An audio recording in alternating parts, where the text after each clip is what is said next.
For the time that is ours to share this afternoon, I'd like to preach from the subject, Jesus Christ, the Rock.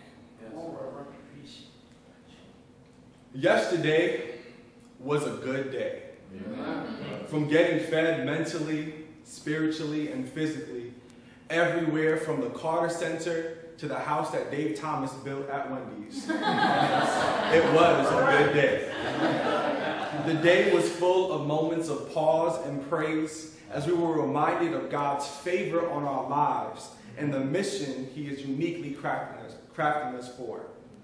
As we went about our day, we walked out of the historic Ebenezer Baptist Church into the sweltering Atlanta heat.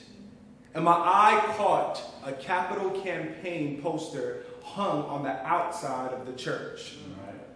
On the poster was but a phrase from Nehemiah chapter 2, verse 18. Let us rise and build.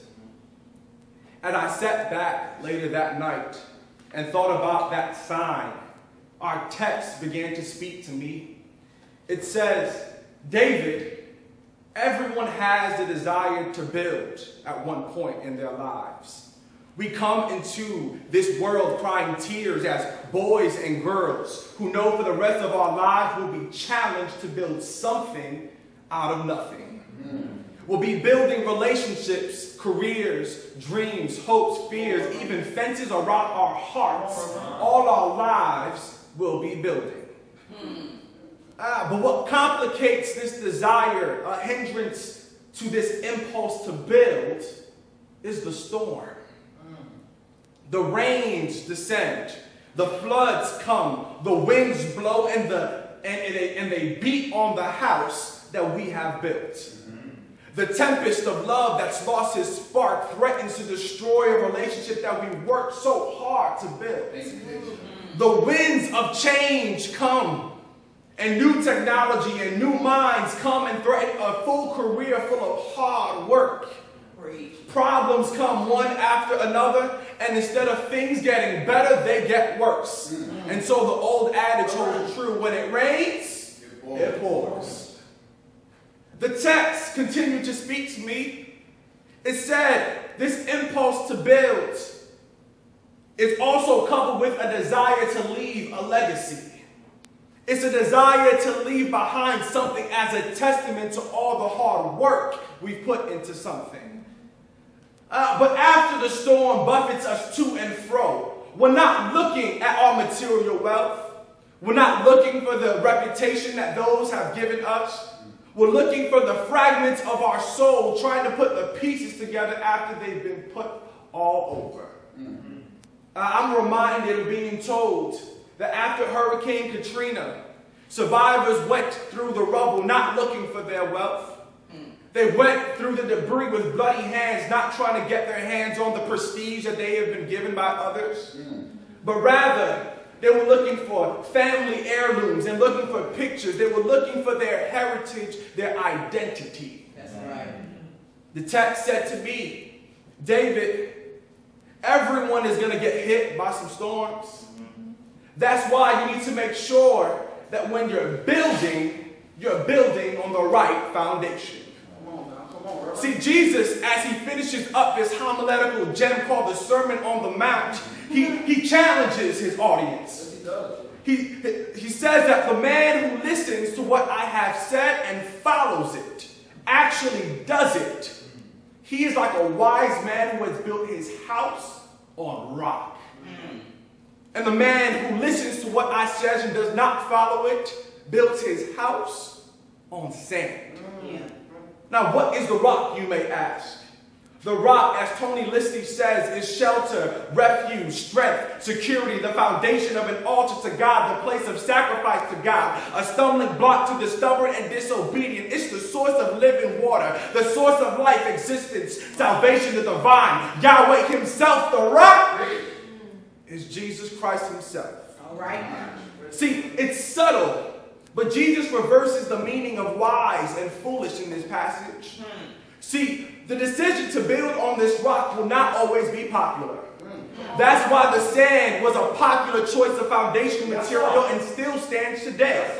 Sand, this loose, granular substance substance, not the real thing, but erosion of rock. That is what sand is, and people will choose that rather than the rock itself. Preach, Reverend. But Jesus says that it doesn't have to be this way.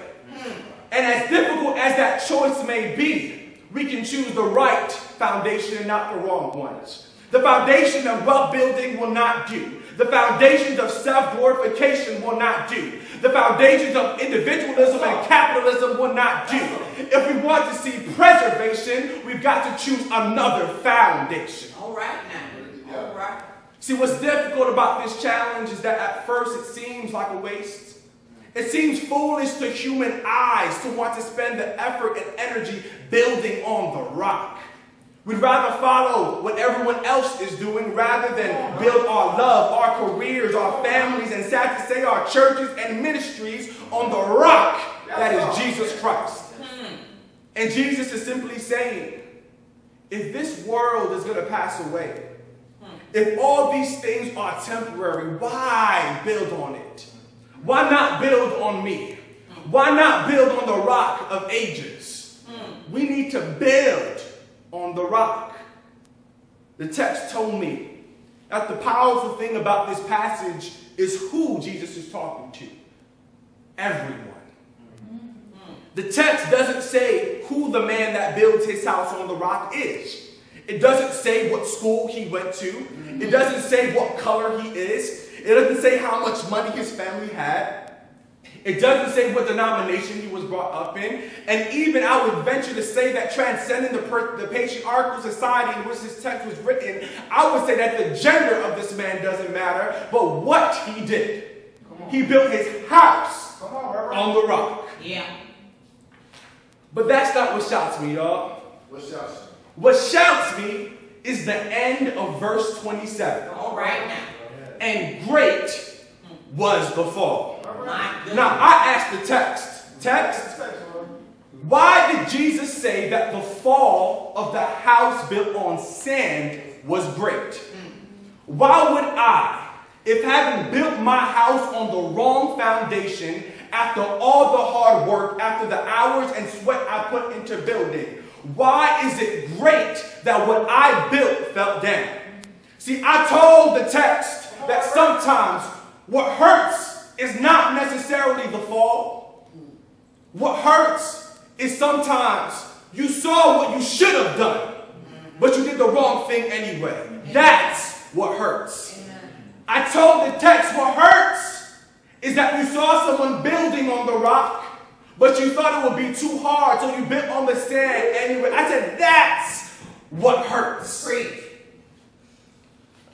But I said, how could this moment of humility, this moment of embarrassment and pain, how could that be great?